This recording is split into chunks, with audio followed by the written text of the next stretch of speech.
Yun, kamusta po sa atin lahat? For today's video po ay i-share ko lang po yung bagong acquired natin na lupa. Ayun, meron na pong yan, title. Nakapangalan na rin po sa atin. Yun, yung pala si Kuya Ramon, ang ating caretaker. Yes! Siya po ang tumitingin sa bago na po nating lupa na na-acquired sa probinsya natin. Ayun. Guys, yun, sobrang saya lang po ako dahil lahat po ng aking paghihirap at pagtitiis dito sa abroad ay nasusuklian na po. Yung makita po natin na yung mga pinaghirapan po natin ay may napupuntahan. Yun po, maganda po talaga kasing investment ang lupa. Kaya po yung naipon ko, yun, pinupundar ko pa talaga ng lupa. Kasi balang araw, tataas po ang value niyan. At mapapakinabangan din po natin the same time. Pwede po nating taniman. Kagaya po nito. Ayan, may nyugan na po siya. So, i-develop na lang po yan. Dadagdagan na lang ng mga pananim. Kagaya rin po nung yung isang lupa ko dun sa sa barangay namin. Yun, papalagyan po rin natin ng ng fence. Wow! Or bakod. Pag nakalawang-luwang na uli po. Ayun guys, lahat po yung nakikita nyo na yan ay part po ng na-acquire nating lupa. Hindi naman yung pinakadulo-dulo, medyo na yan. Yung mga naabot lang ng ating camera. Yan guys, bali 1,764 square meter po siya. Pwede na rin po. Maliit na farm. Actually guys, ito ay napakalapit sa dagat. Siguro mga 30 meters away from the seashore ng dagat. Makikita po ito sa Libertad Antique. Yan, talagang maganda po dyan. Marine Sanctuary po. Marami pong isda. Actually, ang plano ko dyan, balang araw, hopefully, sana pagpalarin po tayo. Sa ako ko ng Panginoon. Ayun, pwede po tayong mag-angkat dyan ng magandang business po yun, mag-angkat po ng isda. Tsaka yun, pwedeng ilagay natin or i-dispose po natin sa mga palengke. Maganda pong business yan actually. Yun po yung naiisip ko dyan, kaya talagang sobrang na-interesado rin ako sa property po na to. Napakalapit sa dagat at ako po yung mahilig din talaga sa sa pag-iisda. Kahit na dito po sa Dubai ay minsan nagpipishing tayo sa madaling araw. Kasama ko po yung pinsan ko. Dinadayo pa namin yan. Yun guys, nakita nyo po, talagang may mga tanim na rin.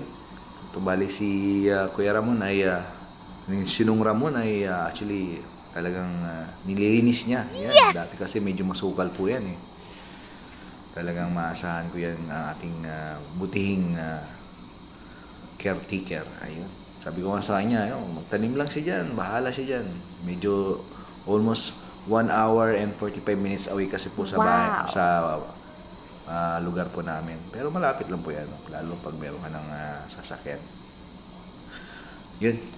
Sinishare ko lang po ito guys, hindi naman po sa hindi po sa ipagmamayabang or ipakita. Sinishare ko po siya para magbigay po ng inspirasyon sa atin dyan.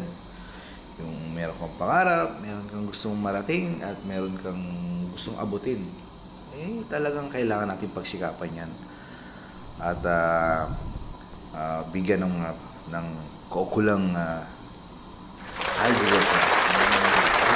sikap or ma-acquired kung wala po sa tulong ng mga taong tumulong sa akin. Siyempre hindi ko po nakakalimutan yan, yung mga taong nandyan tumulong sa atin, hindi tayo pinabayaan. Although may mga paghirap din, pero kasama po yan.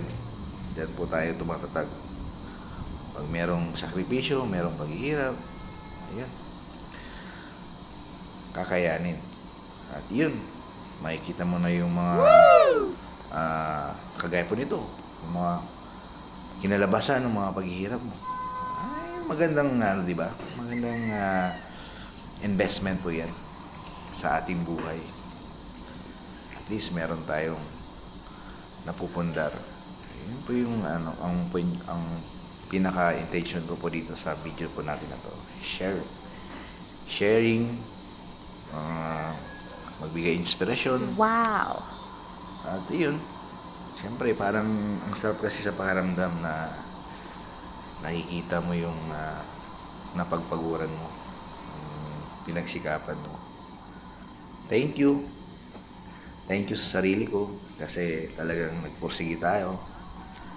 At thank you sa mga taong tumulong sa akin, especially yung lola ko, sina mama. Ayun yung mga taong talagang, at sobrang nagpapasalamat tayo sa kanila guys, dahil talagang hindi tayo sinukuan. Kahit alam mo yung siyempre may mga kapilyuhan din tayo ng mga bata tayo. Part ng ating development sa buhay. At yun na nga guys, dahil sa ating pagkisipat, ayun, na-acquire natin yung property na yan. Ayun, i-develop na lang po natin yan. Pag nagkalugar-lugar, ilalagyan din natin ng fence. Ayun, no? Napakaganda ng lugar na yan guys. As in, malapit sa dagat, malapit sa marine sanctuary, magandang mga isda dyan. Napakalapit. At yun, dumana naman si Poging Mahiyain. Ayun. Maraming salamat po sa mga subscriber natin at huwag po kayong magsawa sa panonood. Maraming salamat po. Thank you po and God bless sa ating lahat. Shoutout po sa lahat ng mga tumulong sa akin. Maraming salamat po sa inyo. Alam niyo na yung kung sino kayo. Thank you. Galing sa aking puso, sa kaibubuturan ng aking puso. God bless lahat.